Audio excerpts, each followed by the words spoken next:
I don't wanna grow up, I'm a curious kid. The world has 100 questions I can play with.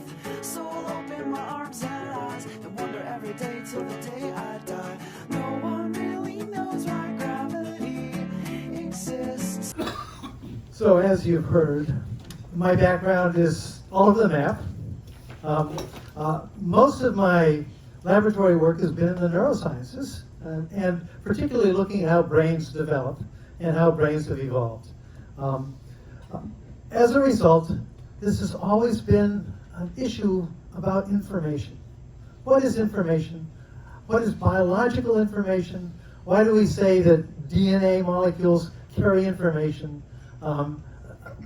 What is it? Well, in the last decade, I spent much more time asking that basic question.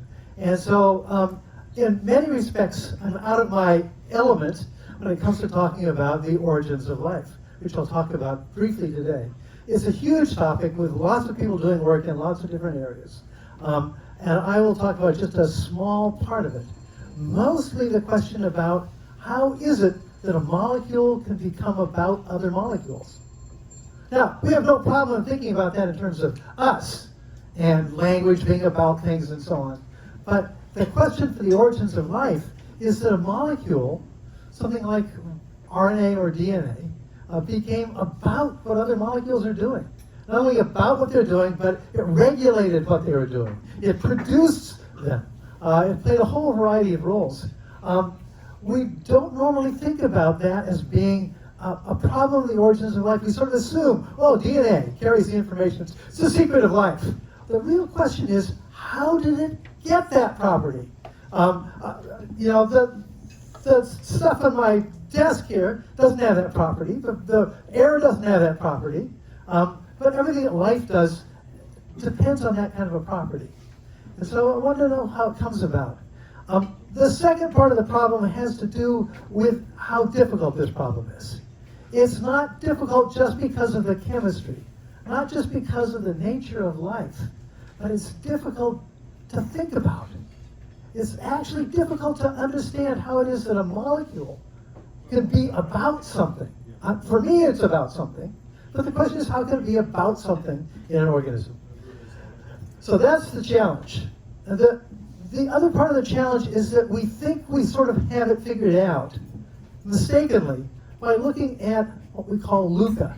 Independent, from this picture here, LUCA is at the bottom. LUCA stands for the Last Universal Common Ancestor of all life. I want to be clear, LUCA is not the origins of life. LUCA is just the last common ancestor. What does that mean? That means that LUCA had the same information system that we do, that viruses do, that bacteria does, that archaea, these other kinds of very ancient, simple organisms, they all are using the same mechanism. I'm going to spend the first part of this talk talking about that mechanism very superficially. It's very complicated. I don't expect you to get more from it except that it's got a lot of parts to it. The key is this, that LUCA is actually a consequence of something. A whole lot of evolution had to go on before LUCA. We don't have a clue what that's like. So I'm going to get some hints to that. And the one question I'm going to look at is about how it is that a molecule can actually become about other molecules. What is that process? How could that have evolved? It might seem like a simple problem. It's not the chemical problem exactly. In some ways it's simpler.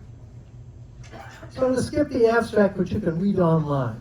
And just to give you a starting sense of the complication here. The LUCA, Last Universal Common Ancestor, has lots of genes. As people have tried to analyze how it works, the simplest possible organism that's like us, that gave rise to all of us, has to have hundreds of genes. And these hundreds of genes have to code for things. And they have to have mechanism for decoding what they're about. And they have to be in a system that they control. LUCA was the result of a very, very long period. It turns out it can't be too long because Earth has only been around by about 4.5 billion years. We think LUCA is somewhere around 3 to 3.5 billion years. So actually, it It was too hot for a long period of time, and then there's a short period of time. All this had to happen, and I'll show you what had to happen in the next few slides. A lot had to happen before LUCA. It's sort of like all life today that we know of, speaks in one language. That's pretty remarkable. How could it come to that speaks in one language? This language of DNA and RNA, the two molecules associated with this. So I consider this the ultimate question about the origins of life. Not what chemistry was around, not when it happened, but actually, how did a molecule like DNA or RNA acquire the property of conveying information about the structure and function of other molecules and their interrelationships so that this organization can preserve itself, to reproduce, and eventually evolve? That's a pretty big requirement. This all had to happen before LUCA.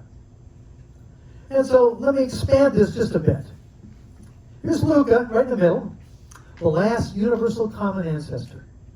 I'm interested in how it got there. What happened before this? What happened before LUCA? And so a number of people have coined a new version of this story, and I like it, called FUCA, or FUCA, the first universal common ancestor. There had to be one before this, way simpler. It couldn't have 500 genes. It couldn't have this elaborate process of decoding those genes. What was it like? And what was going on there? Because FUCA had to be the origins of this problem. FUCA, the first universal common ancestor, was how molecules got information, how molecules became about something, how molecules produced something that had what we call normativity. There's good chemistry and bad chemistry. In the rest of the world, there's no good or bad chemistry. There's just chemistry. Things happen. But for life, there's good chemistry and bad chemistry. Things that are helpful, things that are harmful. And LUCA is part of that information, deciding in some sense, in a very primitive sense of how this works.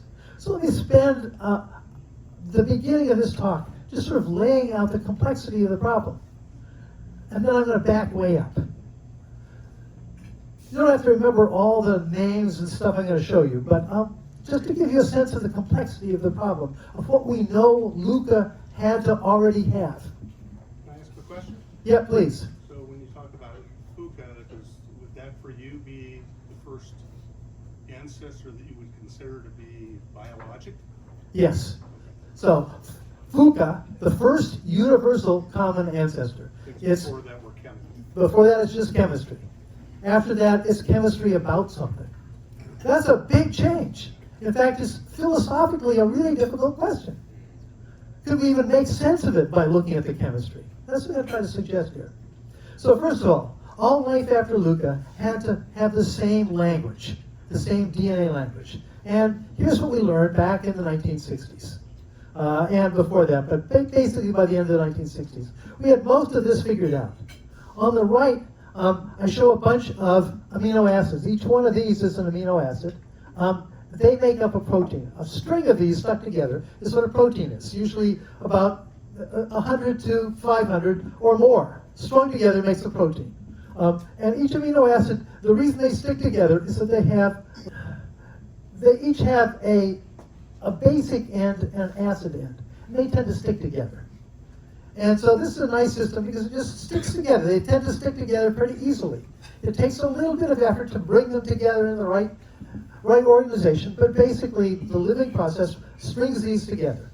The code in the DNA and the RNA, which is the intermediate, that I'll talk about in a second, is made up of 3 bases, we call them. I keep doing this. I apologize. I'll figure this out. And there's a 3-letter code basically for each one. This is the code in what are called RNA molecules, which I'll talk about in a second. And each of these is the name of an amino acid. And so the code, the universal language of all life, I mean all life that we know of, doesn't mean all of life everywhere in the universe or even everywhere on Earth maybe, but all that we know of, And this includes viruses, it includes bacteria and so on, as well as us. Use this code. And so that when any of these three show up, it codes for phenylalanine or leucine or serine or proline. These are all amino acids. They're all listed over here. And you can see that they differ only by this little side chain. And that's, of course, what makes the proteins function like they do. So the simple mechanism is laid out here. Basically, there's a long string of these letters here. These are these bases in the DNA molecule. It's a DNA molecule. These little cross links in the ladder. Each one tends to link to its opposite, the T to A, C to G, and so on.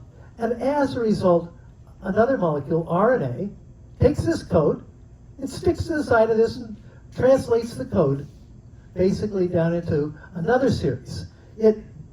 RNA is a little different from DNA. It's a little more floppy. It's not as stiff.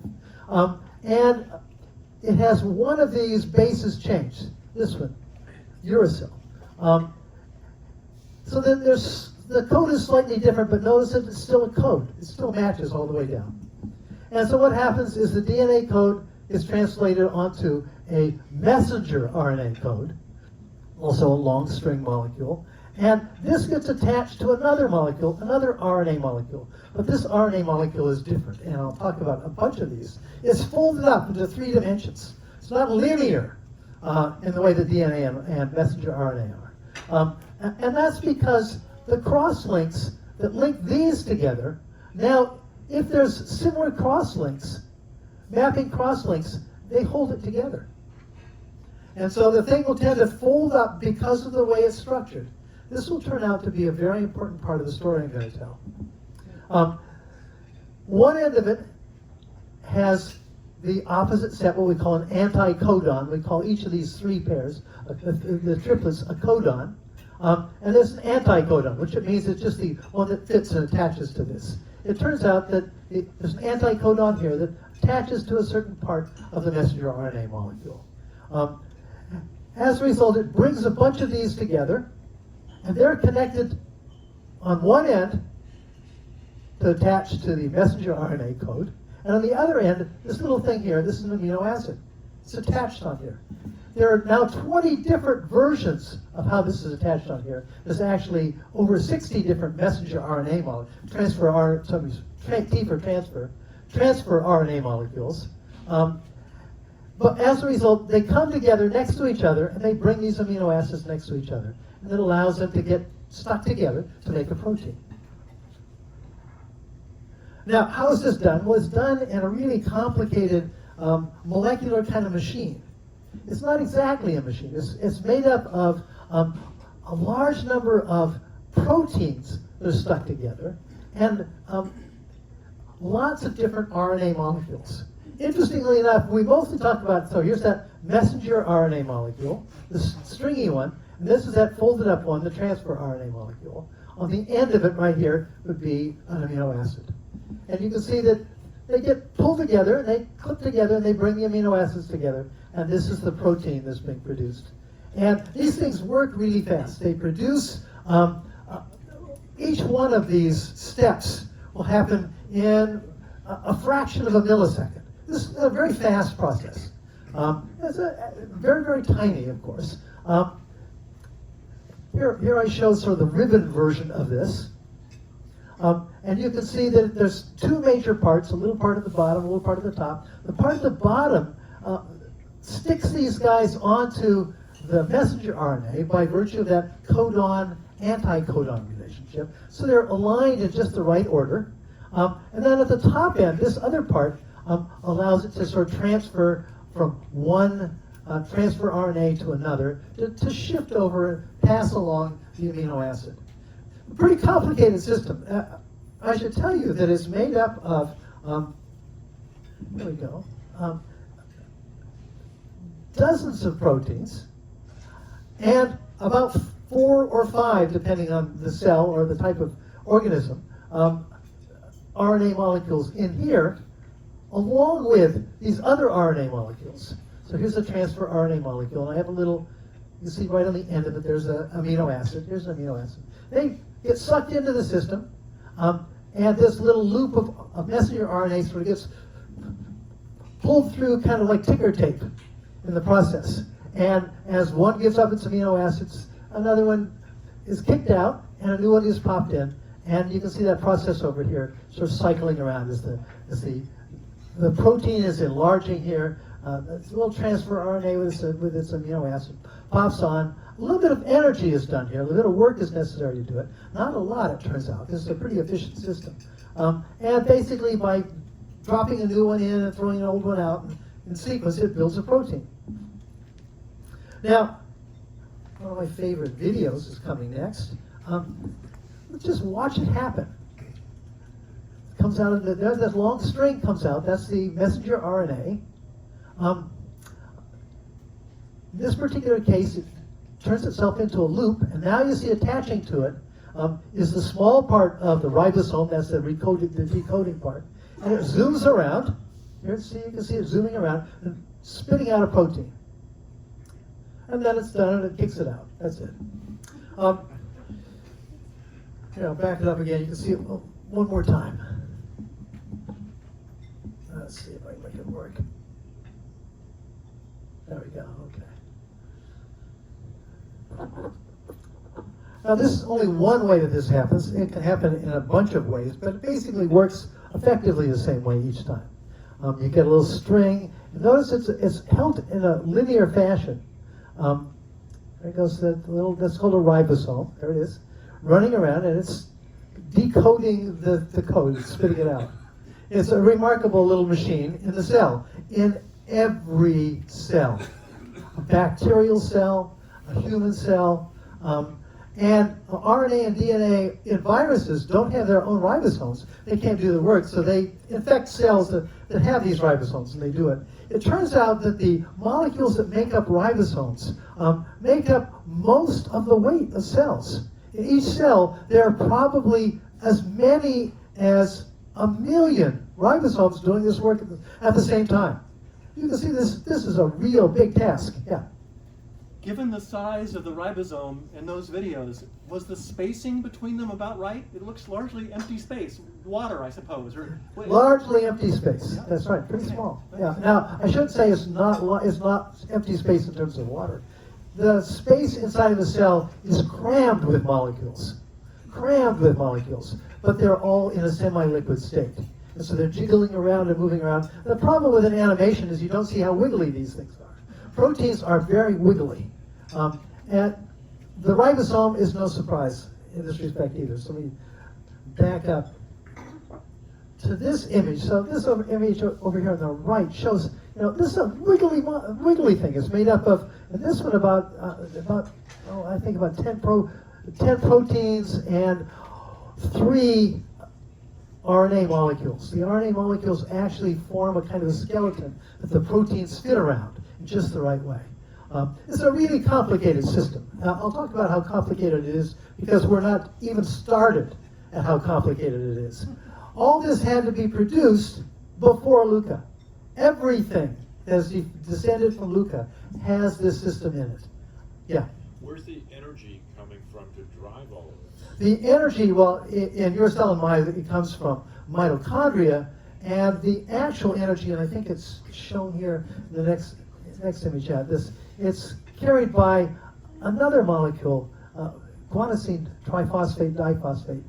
As it loses a phosphate, and we'll talk about this phosphate molecule. I can't show it here, but it basically carries strong negative charge.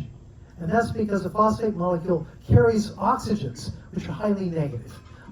And what happens is in all metabolism, energy is transferred from place to place in the cell by these little molecules. And what I'll show you in a minute is that those are the same molecules that actually make up the DNA molecule itself, the RNA molecule. It's a coincidence that I think is important to this story. Let me just zoom past this if I can. There we go. The question is now, we'll look at tRNA, transfer RNA, is that one that has a 3-dimensional structure. How do RNA molecules have a 3-dimensional structure? They have a 3-dimensional structure because they're opposite bases sometimes are in alignment. And as a result, it's flopping around and it sticks together in various ways.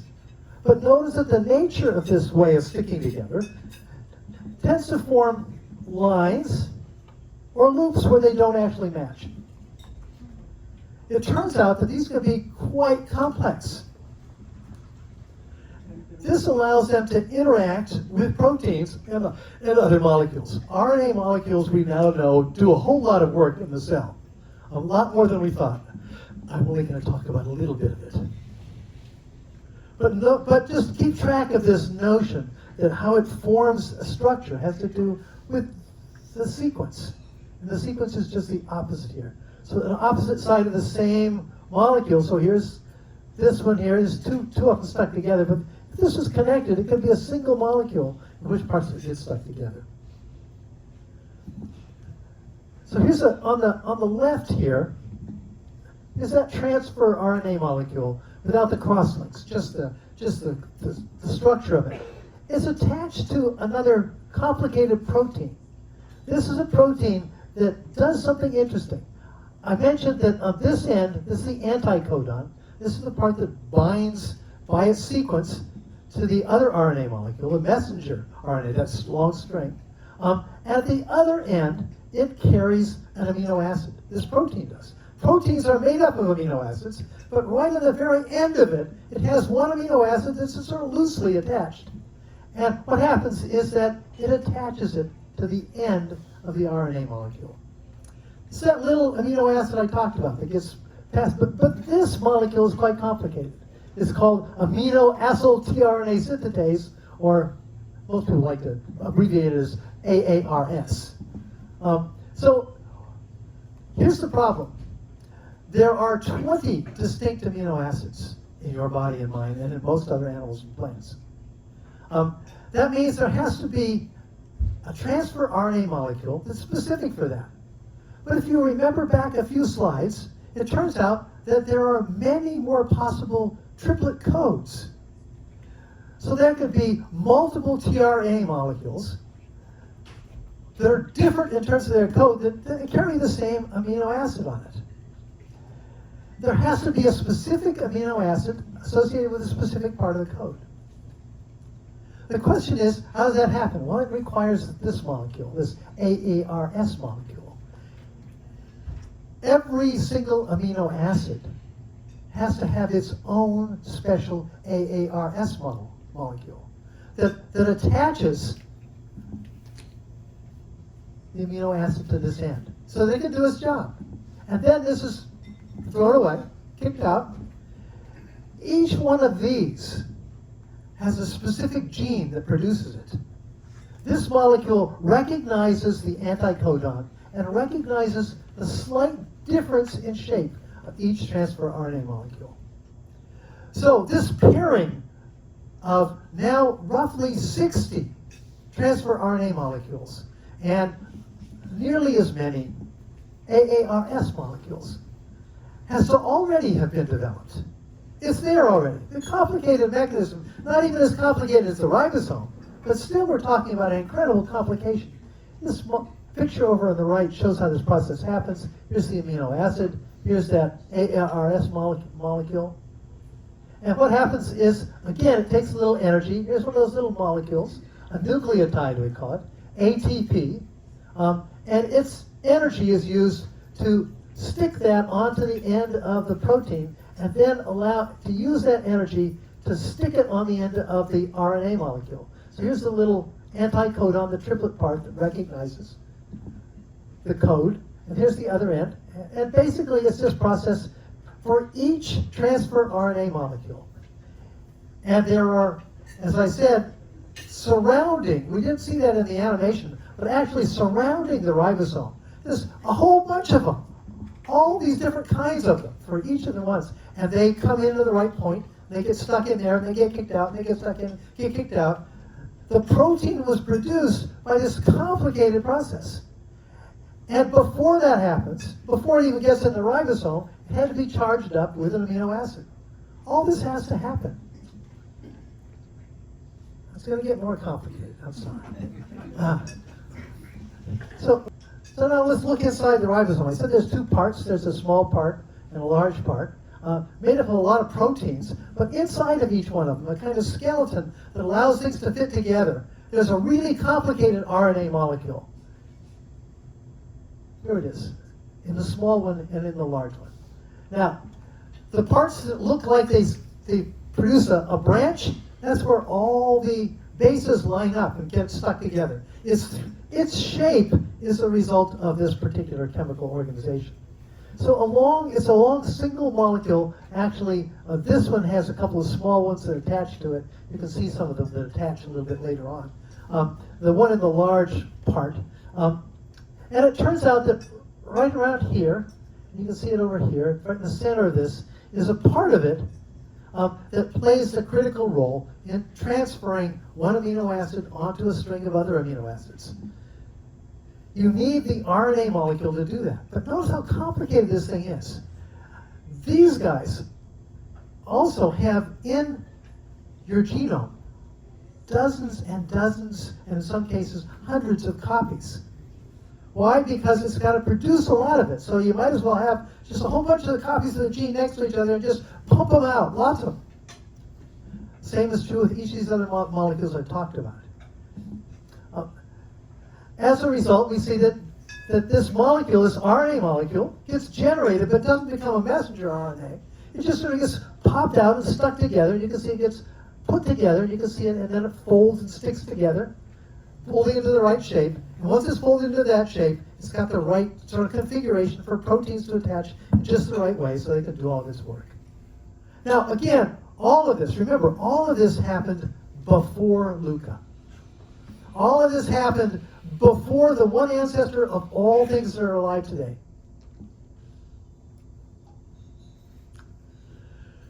So this produces a kind of, people have described this origins of life problem molecularly as a kind of chicken and egg paradox. And here's a quote from one of the origins of life researchers, James Strick.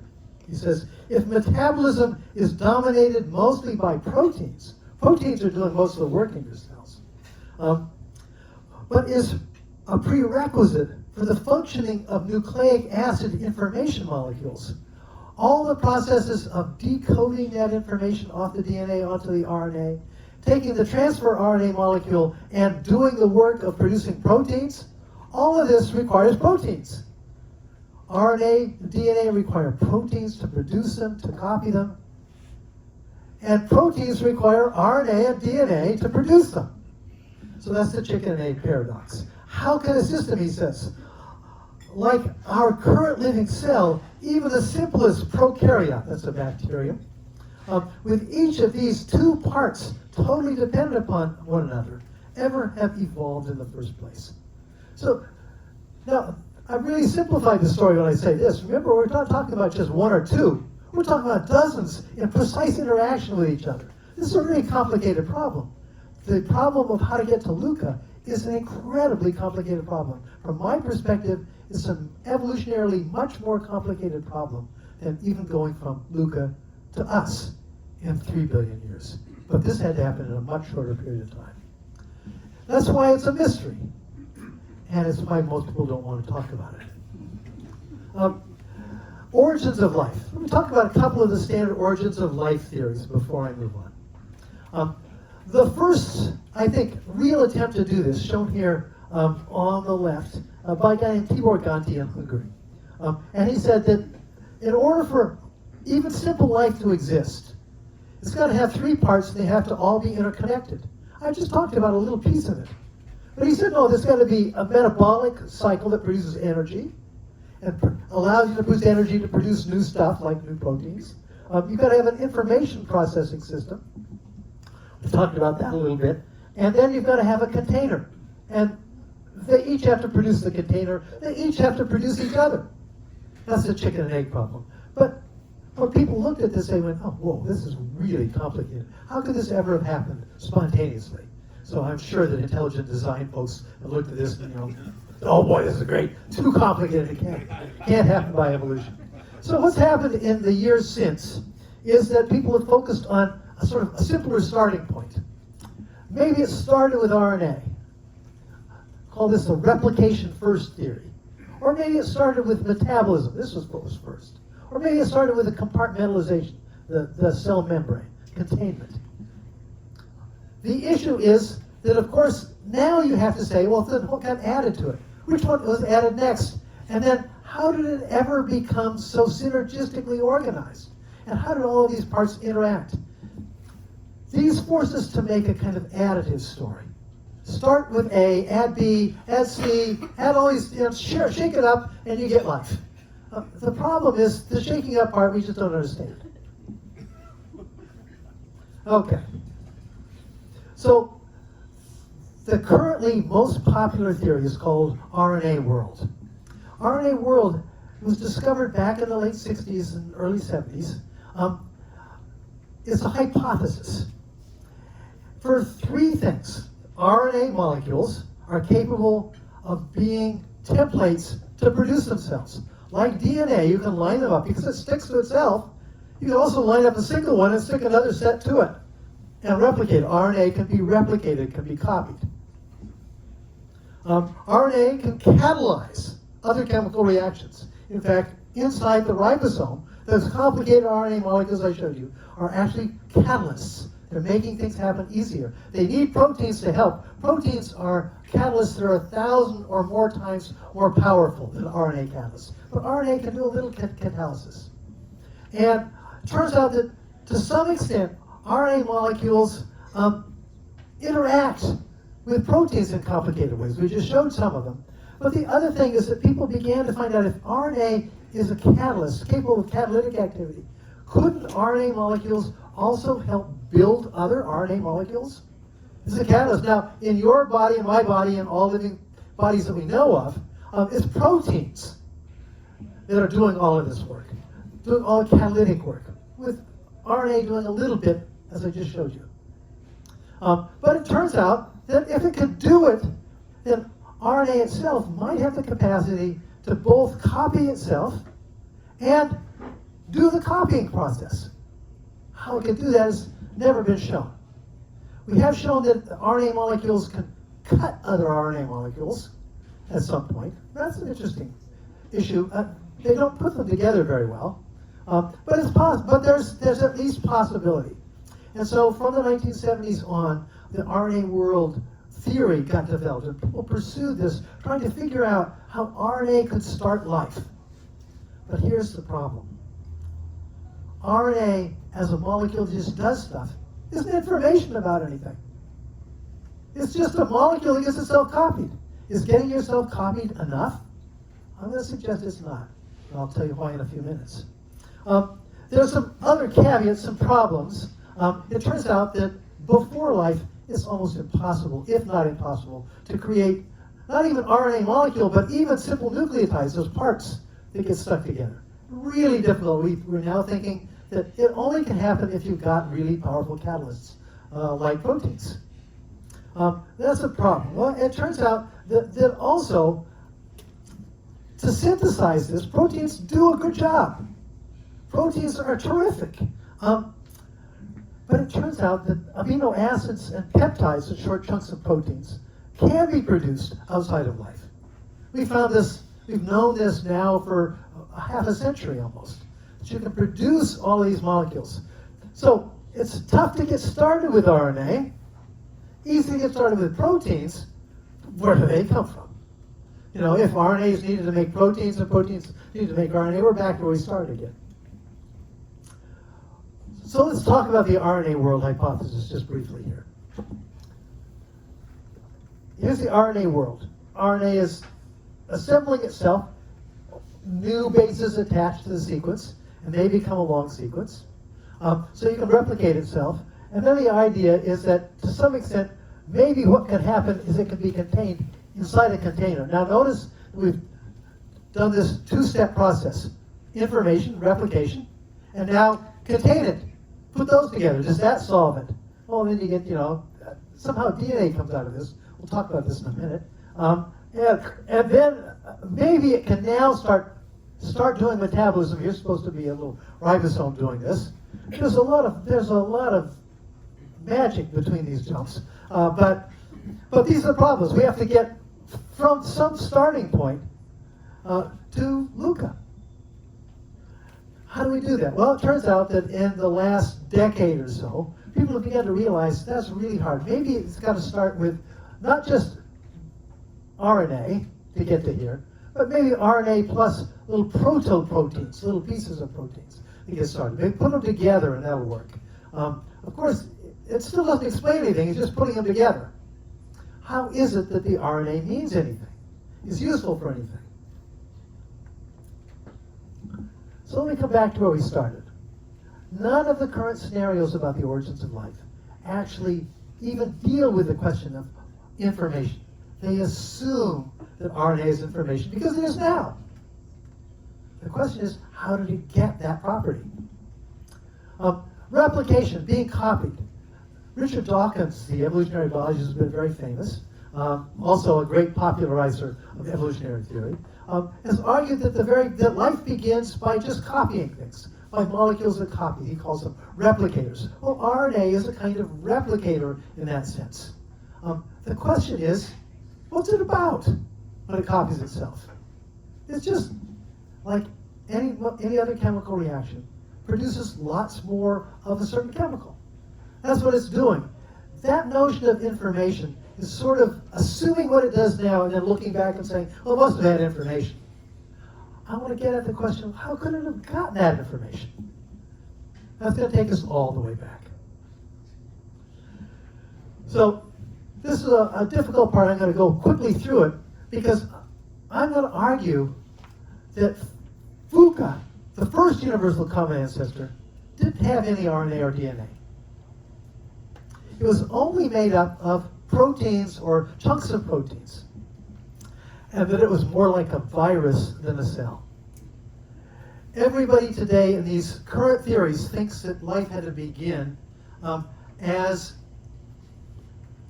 something like a cell, something like a bacterium. Here we go, I'll put it back up. I'm going to argue that no, it probably began simpler than that.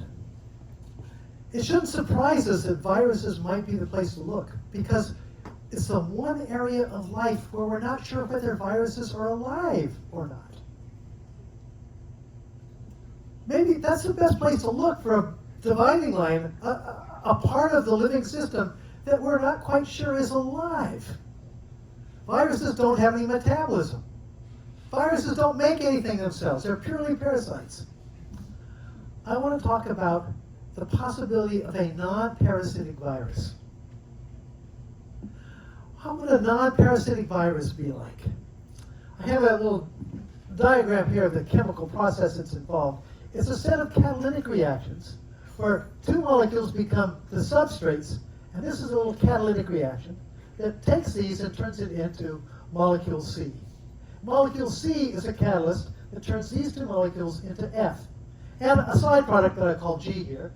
And it just turns out that G will do something with other Gs. And let me explain that in a few minutes. That basically I'm going to talk about what I call reciprocal catalysis. This is a catalyst where F now catalyzes the making of C, and C catalyzes the making of F. That's a circle. And that means every time it goes around the circle, new C's and new F's get produced. Autocatalysis, or what we call an autocatalytic set, or reciprocal catalysis, is a process we find throughout life, actually, but also can happen in the non-living world. Next, get to self-assembly. I'll try to show this with a picture here. So here's a virus. Let's look at the right first. Self-assembly happens like crystals form. If molecules have a particular shape, a regular shape, they can fit together and not get in each other's way. So crystals form by molecules with a similar shape, getting stuck together, and they grow and they grow and they grow. But it turns out that the shell of a virus is also assembled this way. Typically, the shell of a virus is made up of proteins. Each one of these is a complicated protein, or in this case, 5 proteins that get stuck together. They make this pentagonal shape, and they stick together to make a virus shell. And inside the virus, so here's the virus in the bottom right, inside the virus is typically an RNA molecule or a DNA molecule. And here I show the protein shell made by 3 different viral proteins. And it's the RNA that codes for this, but remember, there's no metabolism in a virus. It needs to infect a cell, And then the RNA or the DNA gets used to make new proteins. What proteins do they make? Here they are. And they form a shell, and they, at the same time, the RNA or the DNA gets copied in the cell as well, because cells are copying RNA and DNA all the time. So viruses are great. They don't have to do any of the work. They just have the parts, and the parts make themselves. The question I wanted to ask was, how could there be a virus that didn't have RNA or DNA, and therefore was not a parasite, didn't depend on other cells? And the answer is reciprocal catalysis.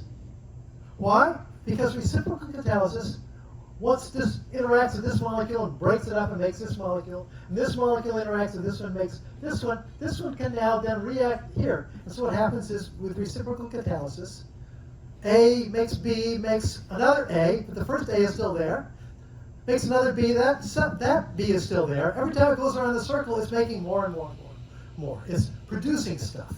So reciprocal catalysis actually is a productive system.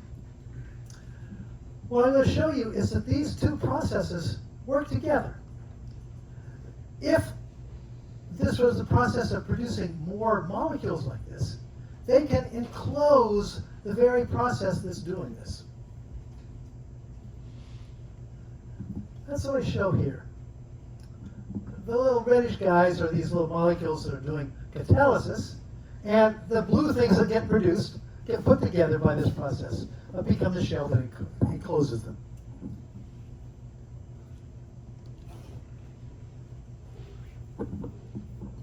So it's going to get a little complicated here, but don't look at all the details. I just want to focus on two things. Just look at the colors.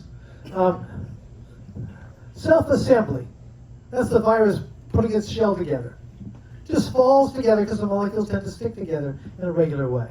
And the red one is reciprocal catalysis, making more molecules. One of the things it makes is more of itself. But if one of the side products of this catalytic process is actually a process that produces one of those molecules that can produce the shell, now there's an interesting feature. What happens is that if the system gets broken open, catalyst starts up again. Catalysis makes more of the catalysts and makes more of the shell molecules, which will tend to form and capture some of the catalysts. And if it gets broken again, the same thing will happen. It'll spit out its contents, and it will make more catalysts, more shell molecules. It'll close up, and some of the catalysts will be trapped in it. It repairs itself. If it's broken way open, different areas can maybe form 2 or 3. This is a system that can repair itself if damaged, though it's incredibly simple, and even reproduce itself. I want you to focus on this, though. As we move along in this direction, every molecule is getting replaced. It's getting turned into another catalyst or another shell molecule. There's only one thing that's inherited all the way along the line, and that's the constraints or the biases that each of the molecules have for interacting with each other. It's the biases that make the catalysts form each other and make the shell come together. Those biases are what are being passed on, constraints in chemical reactions. That's, in effect, information. Information can be moved from one molecule to another, in this case from a group of molecules to another group of molecules. Yeah? Is this more akin to repair or like mitosis? Not mitosis, or it is repair. But notice this is a repair that's at the same time also a kind of reproduction. Okay. It's where repair and reproduction are not discriminable. You can't pull them apart and say it was only doing one or the other. And what this tells you to some extent is that self-repair probably preceded reproduction. Kind of seems like you might want to have the encapsulation happen first, because it takes a critical concentration of those things. No, so that's an interesting question. So what's the concentration? In order to keep growing this catalysis, you have to have new stuff in there. If you've ever grown crystals, there's a problem. As the crystal begins to grow, the concentration of molecules in the surround decreases until the crystal stops growing. But notice if there's catalysis generating more of those all the time. as they get taken up into the crystalline-like structure of the shell, yes, you take them out of the solution, but you're generating more into solution with the catalysis. As long as you have the substrates. Right, so this picture basically shows that once you couple them together, they support each other. That each of these two processes, we sometimes call them self-organizing processes, each, in a sense, produce the other's boundary conditions. And as a result, when they get coupled together by sharing a molecule, they now have this capacity to maintain themselves. Well, this is going to be important for the next step, to get to information. I'm already saying that, to some extent, this constraint is information. It's the only thing that's being passed on. The question is, how does that get instantiated into a molecule like something like RNA? Have you or could you test this? The key to this story is that every step I've told is an empirically testable question. It has not been tested. We've tried it, we have some simulations, but we don't have real chemistry to do it. So this is it's still very hypothetical. None of the processes are hypothetical. All of the processes are known processes that we find in the living world and in the non-living world. What is the obstacle to actually testing it Well, in the lab? the key is, of course, you gotta get the timing right, the concentrations right, the affinities right between molecules. There's a lot of details to this. We've actually been trying, well, we've tried to do it by simulation, because we can try we have a lot of failures without having to spend $1,000 per experiment. Still, we have not found out the critical features yet. So this is not a trivial question, but the key is it's a testable question. So I want to talk about a coincidence. We've talked about, this has been in the background of this conversation. The coincidence is this, that this molecule which I show here is what we call a nucleotide. If there's 3 of these little pluses on it, it's a trinucleotide. This is adenosine triphosphate. This is the phosphate. There's 3 of them. And as you add a phosphate onto it, they tend to stick to each other, but it takes much more energy to stick another one on. So you basically can't get enough energy to put 4 on there, but you can put 3 on there.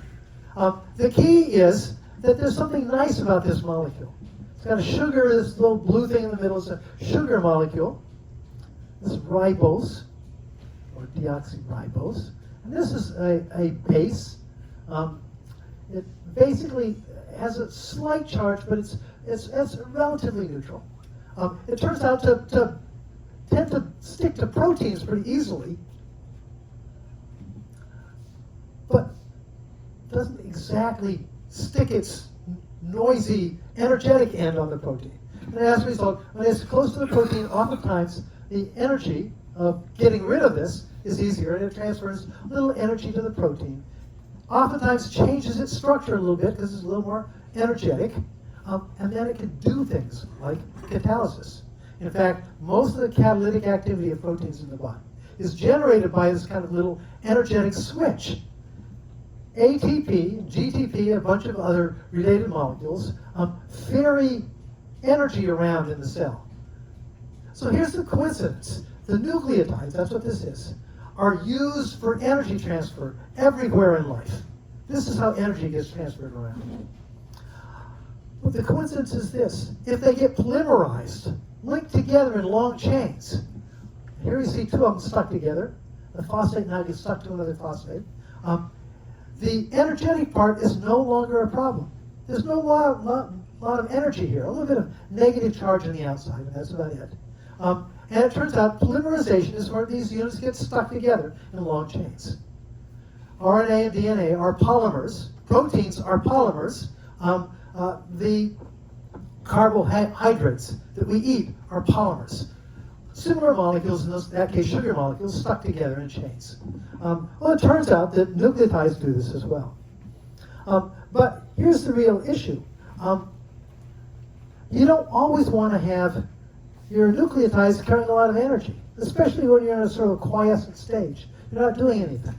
But now let's go back very briefly. Oops, back up here. I know you want to go back. There we go. Right, where are we? I know I can do it. When you're in this relatively inert stage, closed, you're not doing anything. You don't want to have a lot of energetic molecules. But when you're broken open, now is a good time to do catalysis, and if you got a little energy, you can do it faster. So one of the issues is that if besides producing just what we call capsid molecules, those molecules that form the shell, what if one of the side products is also one of these ATP molecules? Well, then in fact, it can capture energy, maybe from a smoker in the deep ocean, and carry it into your system to speed up catalysis. That might be very helpful. The problem is, when you're not needing to do this, it's a bad idea to have a whole bunch of free energy floating around.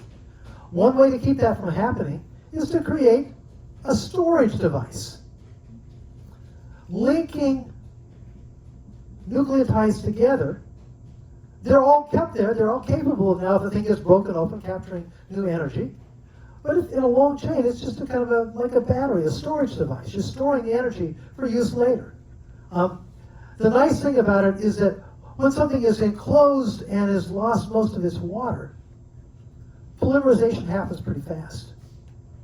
Polymerization is a good thing in that case. You want it to polymerize.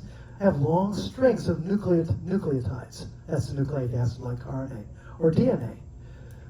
This is an argument that was made initially decades ago by the physicist, the famous physicist Freeman Dyson. Freeman Dyson said that maybe life begins by having metabolism and energy processes, and they get together somehow. This is a slightly different way of saying the same thing, because the only way we know currently to make things like ATP is with proteins. Now we have a way to talk about it, because if it started out as an energy source for catalysis, and then secondarily, when it wasn't being used for that, it has this second feature, part of a nucleic acid. Now maybe another feature could be used. And that's what I'm going to talk about next. This is going to get us the information question finally. So here I've color-coded the bases in the RNA molecule. And remember that two of these fit together and the other two don't, so they attract each other. And what that says is if you have a long string, shown here at the bottom, this is the polymer. If it's allowed to sort of free float around, it'll fold up. And it'll fold up so that corresponding bases will stick together. And those that don't have a corresponding pair won't stick together. So you get this three-dimensional structure that I talked about already. What's important to note here is that this structure is determined by this sequence. The structure, which is not a sequence, is something three-dimensional, is now, in a sense, represented, so to speak, or it could be represented by this sequence. So that basically the linear sequence determines the fold. It's even more interesting than that. If these replicate, here's a copy. So each of these gets stuck on here, and they form an exact copy, or I shouldn't say that, it's the inverse copy. It's got a long sequence, but notice that the relationships across the length of it are going to be the same. So that even if you replicate and produce an entirely different sequence, so long as it's, in a sense, a mirror image of that first sequence, it will also fold up into the same structure. Now, why does that matter? Because structure, as I showed you early on, plays a critical role as a kind of skeleton for helping proteins get fit together and interact. I want to point out one additional thing, and that is that although they have the same structure, they're chemically totally distinct. In fact, if we look at this end right here, these three are the match for these three. So we have a codon-anti-codon relationship as well. I'm almost there.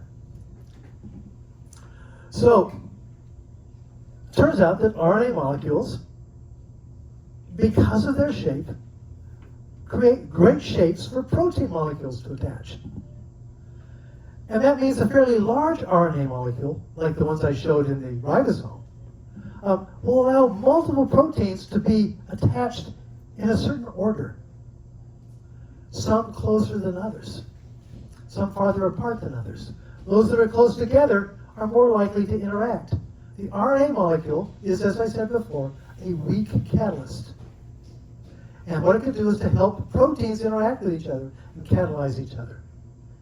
And if I go all the way back, I won't do it now, but all the way back to the autogenic virus I talked about, the non-parasitic virus, it's held together, it gets put back together by catalysts interacting with each other.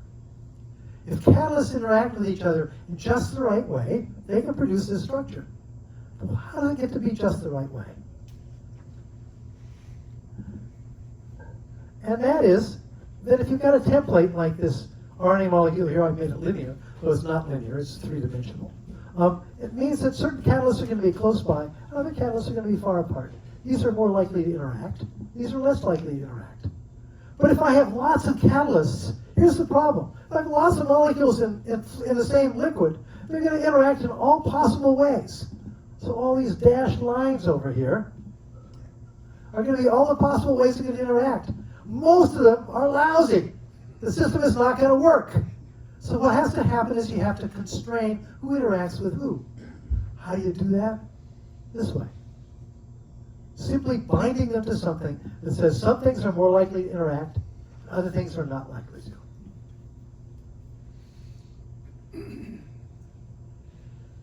Once we have that, we now have an interesting problem. That means if the shape of the RNA molecule determines the biases of protein interactions, then in effect, it can constrain the interactions in such a way. If the the RNA structure is just right, it can bias this. But remember that the structure is determined by the sequence. So now there can be natural selection on the sequence order that makes it more or less likely to bind to proteins, to make them more likely to interact with each other. That it can become information about what can interact with what and what can't interact with what. But now we can select on the sequence. Now you just have to have replication of it. The problem with RNA, though, is it tends to fold up in all of these ways. It turns out that we can now take this back one step. Because RNA molecules already get mapped, bound to DNA molecules. DNA molecules are interesting because instead of being a linear thing that wraps around itself, it's a little bit stiff. And so when new molecules attach to it, it becomes a long string, actually a very tough molecule. Having worked with DNA molecules, they're actually like really tough strings. They're really robust molecules. Well, that's what you want to have good memory, to have robust memory where things don't go wrong, so you can pass on. What this shows you is basically the relationships I've laid out here. Starting with linear RNA molecules, we can map it onto a molecule that's slightly stiffer that now can, in a sense, capture this information, which will get wrapped up into a three-dimensional structure, and this will be, in a sense, isolated away from all the metabolism of the cell. What you want in your memory system is you want something that's isolated, doesn't get mixed up in all the activity of what's going on. So it's great to, in a sense, offload it. The argument I'm making here is that DNA was an afterthought. RNA, as I've just showed you, is an afterthought, using another feature of this energetic molecule to create these long strings. But now we can actually dump it out here. But now we have an interesting relationship. We have linear relationship that determines a complicated three-dimensional relationship by a set of steps in between. The linear information now codes for a relationship that's a 3D to 3D information. The key I'm trying to get to is you can't start here.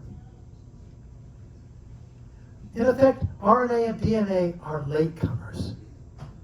What LUCA was doing to get to LUCA is in part this process of complexifying the RNA molecules, again and again and again. We can talk about the many steps that would be necessary to do that. There are many, many steps. But let me just end with a couple of last ones. First of all, what this shows is that the functional sequence is how information is transferred from DNA ultimately to proteins and their interactions is actually the reverse of what we call the evolutionary sequence. This is what we have now. To just reverse engineer this, we would imagine, as most people do, as the RNA-World has imagined, that this is what starts it. But there's no information here. There's only information taken from a context in which things are already reproducing and repairing themselves. Now it can be a code for something there. Why? Because it takes the linear relationship as a representation of a three-dimensional relationship. Here it's by base pairing. Here it's by hydrophobic and hydrophilic bonds and stiffness of the system and so on. So this is my very simple, and I should actually have a ... at the end of this because there's a lot more to happen. But from this autogenic virus to creating nucleotides, to creating polymerized nucleotides, and then you take some of the constraints by the attachment to that structure. You then cause it to duplicate and elongate. You go through a process of mixing them up. Notice I told you that they have alternate structures so they can actually stick together. You can make longer and longer chains out of this. So that eventually, when we get to the ability to produce a ribosome, all this complexity is at the end of a long line of evolution. But it's a line of evolution that produces a system that takes linear molecular information, turning it into three-dimensional interactive information about itself, about the system that reproduces. Without this circle, without this orientation, there is no information in our biological story. So I'll stop there.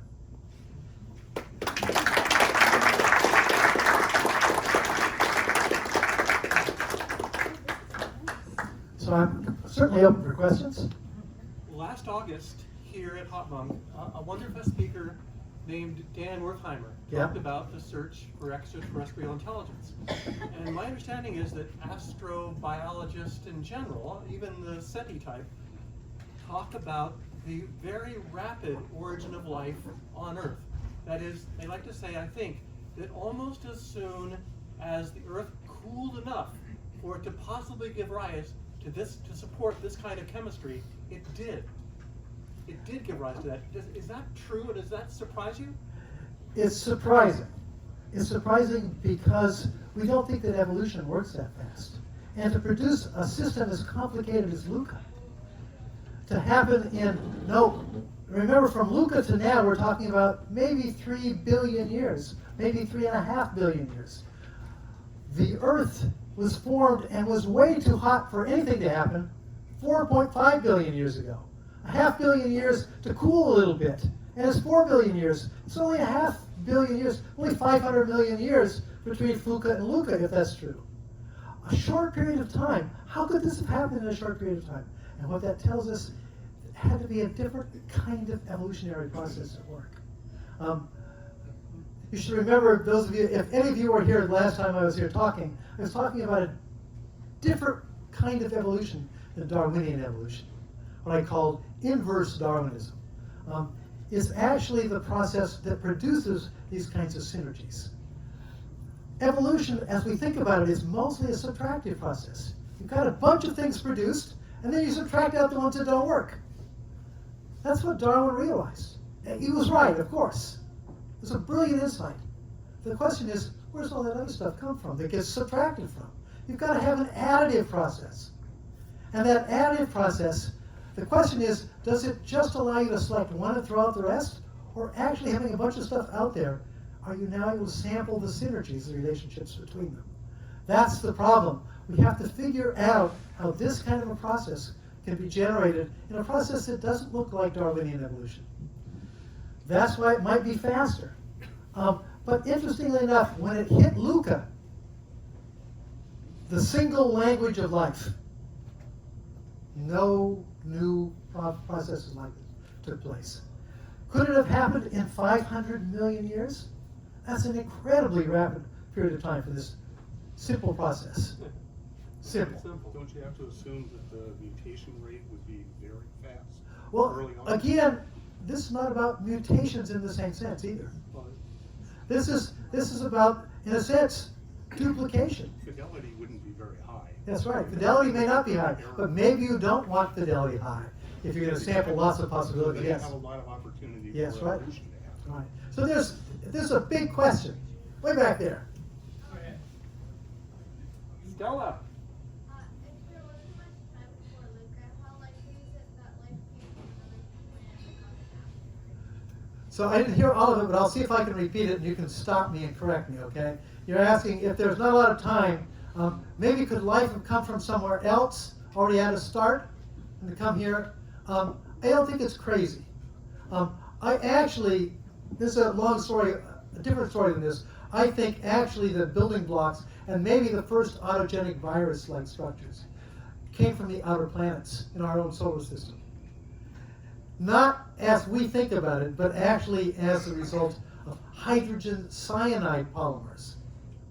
In areas where there's no liquid water, but only liquid methane, like on Titan, for example, the oceans of Titan are liquid methane as far as we can tell. It's in those contexts that actually the molecule hydrogen cyanide, which is HCN, hydrogen, carbon, nitrogen, can form long polymers, like we've been talking about. But it turns out that a protein, the background of a protein I showed you in blue in that early picture, is HCCN, CCN. It's actually very similar to hydrogen cyanide polymers. So it may well be that this process started in the outer solar system where there's no liquid water. Flew in on comets, got dumped onto the Earth where there's water, and now other things could happen. It's a wild conjecture.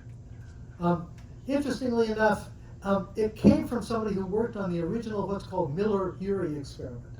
Miller and Urey, way back, now, I'm not sure I get the dates right, but early in the 1950s, did this experiment where they had ammonia, carbon dioxide, and was it some water? I can't remember what. It wasn't water. It was A bunch of stuff. yeah, a bunch of stuff, nitrogen. And they put it in a container and they put a spark through it.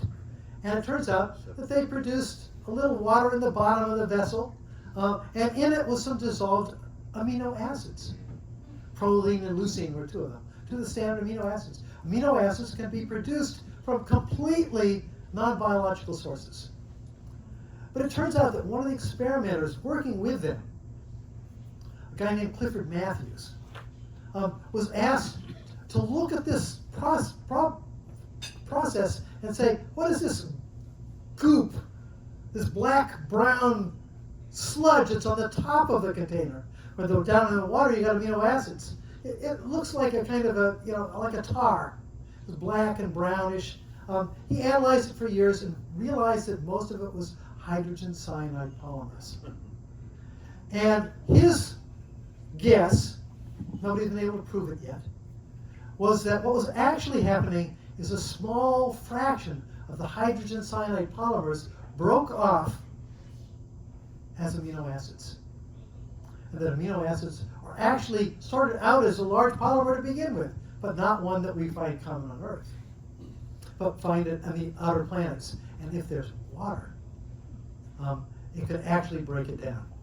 So it's possible that life came from elsewhere, or that FUCA actually began somewhere else, maybe somewhere totally inhospitable to life.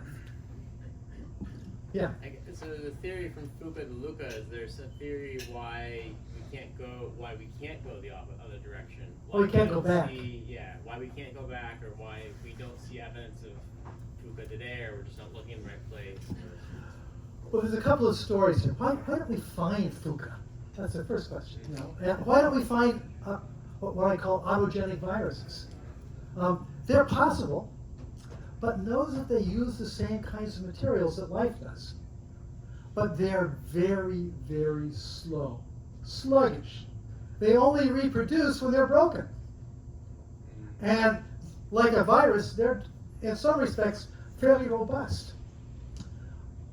If they get broken and they're slow, if there's life around, it's going to eat it all up. So they're going to be terrible competitors. One of the problems with all pre-LUCA life forms is they're probably rapidly out-competed by LUCAs and its offspring. Eating up all the stuff that's out there, out-competing, they're just wiped out. I think we'll still find them even here on Earth, deep in the Earth in petroleum deposits. I think that's where we'll find some of this stuff, where life can't exist, but where things that are not living might be able to.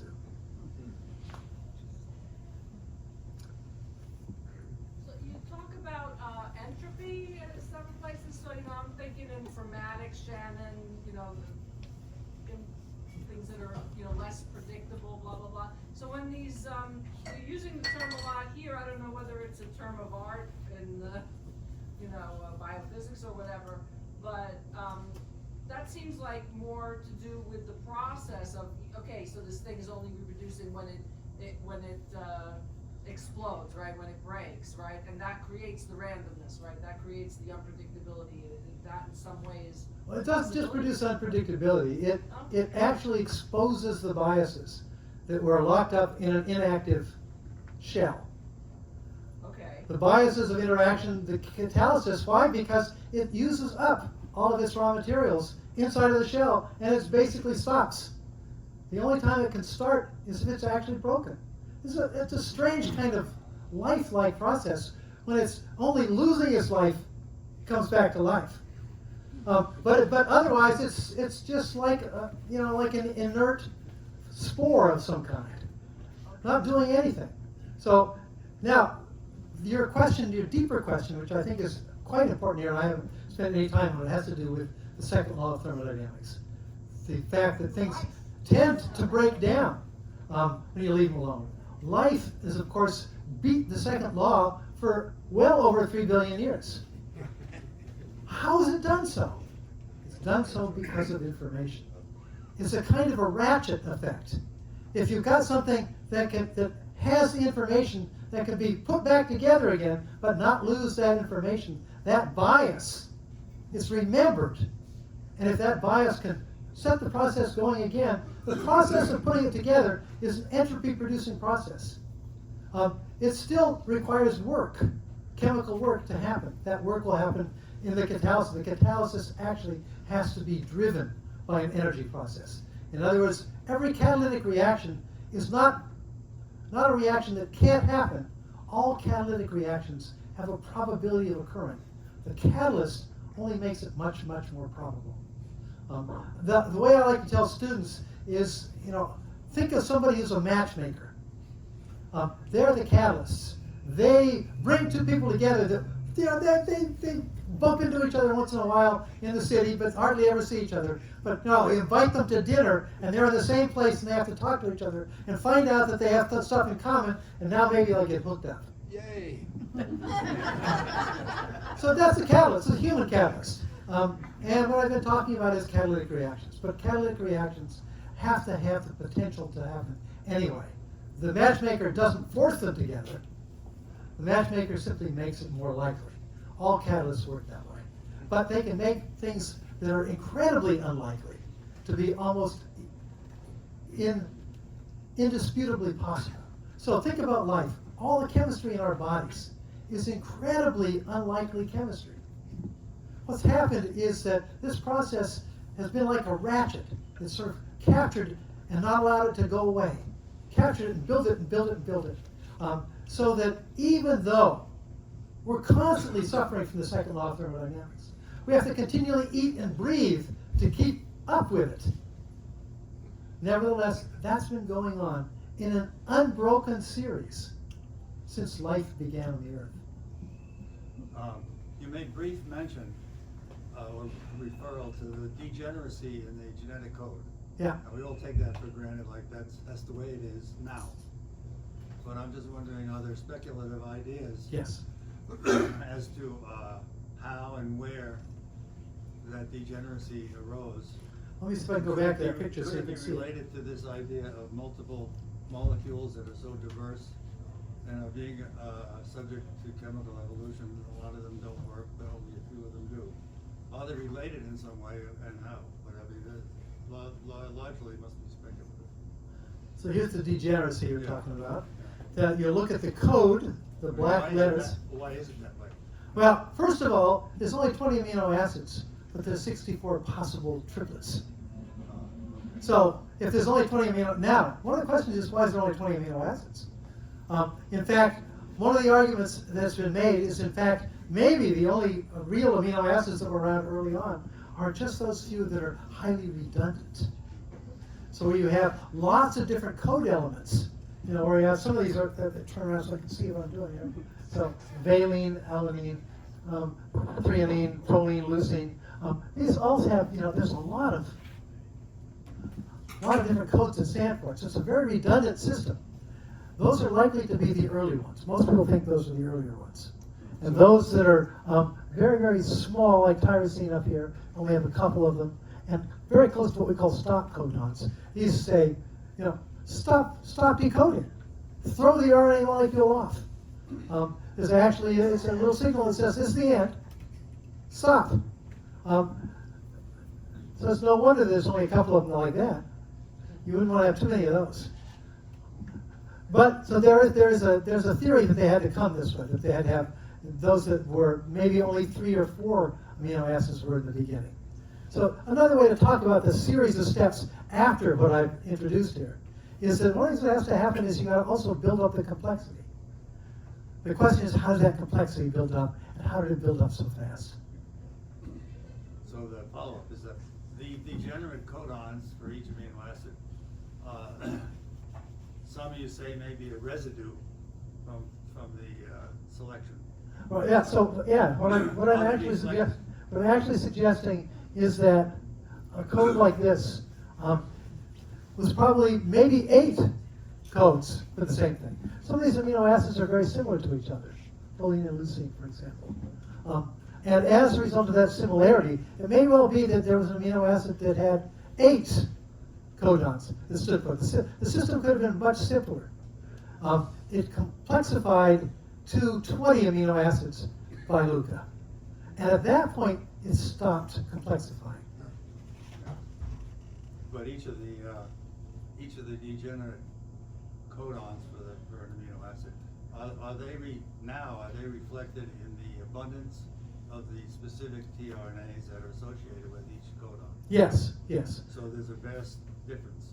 The ones that are very, very rare. No, I should say that they're almost always produced in roughly similar numbers. But remember, to produce this, we have to produce hundreds and hundreds of them very fast in the vicinity around each ribosome, because they have to be replaced in and out very quickly. And so you've got to have the whole set ready to go. And luckily, having a little bit of redundancy is probably an advantage. Yeah? When you were talking about the protein first model, I'm just curious if you have any ideas about, did you need a template of something to be able to make the proteins? So would you need a template to make the proteins initially? That's how they're made now, of course. That's right. But in this case, my argument is that no, proteins that simply interacted with each other, simply because of their shape and charge. But where did the proteins come from? That's why this story about maybe coming from the outer planets as modified hydrogen cyanide molecules that get dumped into the ocean of the Earth.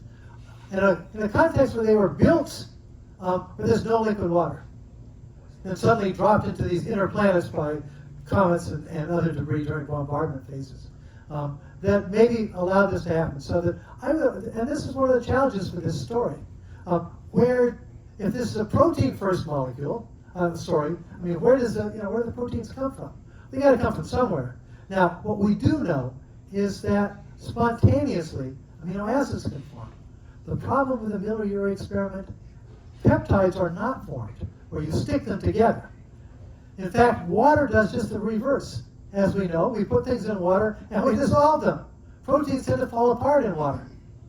Well, I mean, if you consider that linking amino acids together was a random process, then you're not going to make the same protein time after time. Ever. That's correct. That's correct. On the other hand, and let me go to the, we'll jump ahead now here. If I can do this quickly enough.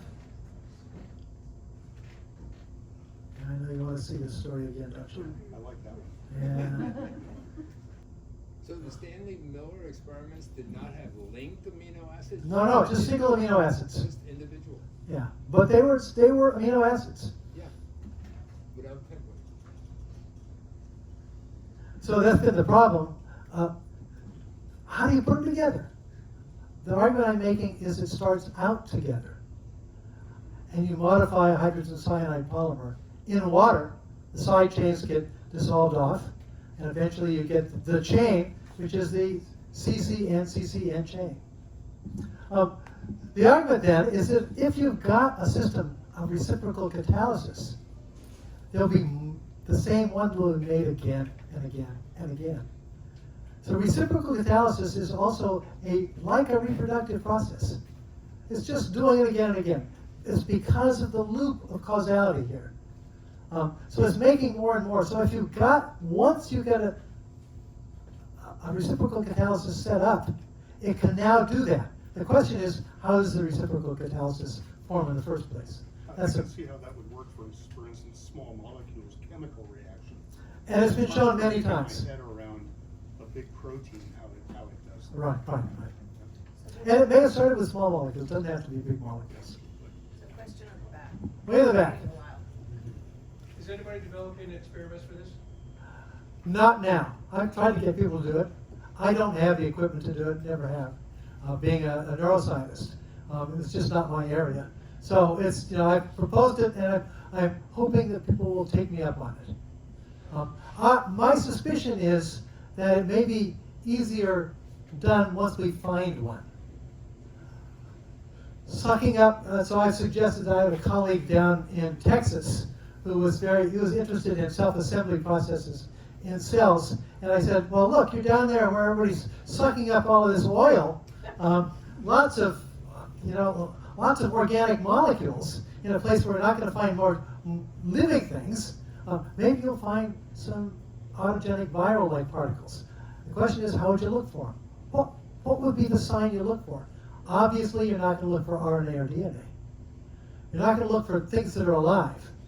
But you might find, for example, a lot of one kind of molecule located in one area. There might be some clues. That was never followed up. He got a job somewhere else. So, I have no doubt that sometime in the next century, hopefully it's sooner than that, they'll be found here or maybe on Mars, for example. And at that point, now the experiments will take place. How do we do it? Can we synthesize it? What happens when we do? Will they become good molecules to put other things in, drugs and things? It may lead to a lot of different options. Yeah. Are these slides available? I will make these slides available. The video will be available within a week or two. Yeah. Great. And I'll send Tucker. I'll send you the slides. Thank you. Is there a question? Yeah. My question is, do you think that man is the end of the chain, or humans the end of the chain? Do I think that humans are the end of the chain? Only if we keep going the way we're going. But no, clearly not. Clearly things are changing. I think we're only slightly through an evolutionary process that could go on for billions of years into the future. We predict that the sun won't become a red giant for about 5 billion years. So we got a ways to go. And the question is, do we foul this planet first before we get there? That's an open question. And of course, this is where astrobiology and the Fermi paradox is to, you don't hear from anybody else in the universe, is that maybe everybody else blows themselves up. They get smart enough to blow themselves up to play with fire, and they get burned. And there's nobody left out there. Will we go that way? I don't know. I certainly hope not. But the next question is then where does it go from here? Very hard to think that thought. So one of the things that I've been doing over the years, and a couple of colleagues of mine are here that have been sort of writing along in this story to talk about an idea that was actually originally suggested by this Jesuit priest, Teilhard de Chardin, who called something the noosphere. Noos is the Greek word for mind or thinking. And analogous to the biosphere, which has been around for as much as we've been talking about, we human beings have now created a noosphere.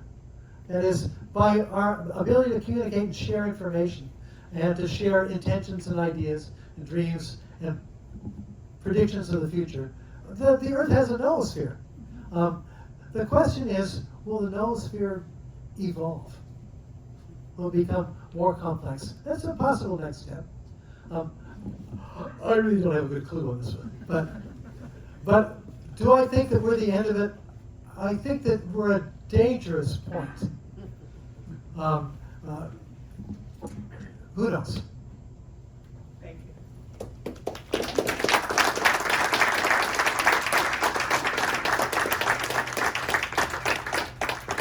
The noosphere has a particularly dense and rich sector right here. Thank you for being here.